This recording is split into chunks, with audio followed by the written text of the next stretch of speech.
ইউনূসের সাহস না দুঃসাহস কোনটা বলবো আমি জানি না, কিন্তু একটা কথাই বলবো, আমেরিকা যে কাঁধে হাত রাখে সেই কাঁধ কখন দাবিয়ে দেয় মোহাম্মদ ইউনূস বুঝতেও পারবে না।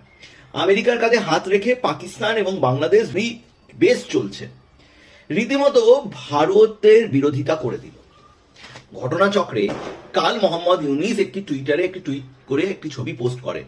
পোস্টের যৌক্তিকতা এটাই যে পাকিস্তানের চিফ আর্মি অফিসারদের মধ্যে একজন রয়েছেন শামশাদ মির্জা।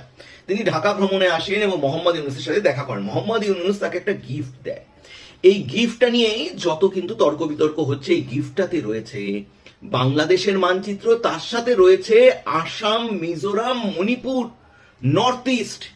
ভাবুন কত বড় সাহস যে ও ওটাকে বাংলাদেশে ঢোকাতে চায়, এবং আমরা খুব ভালো মতন জানি সেখানে আমেরিকার মদতও কিন্তু রয়েছে।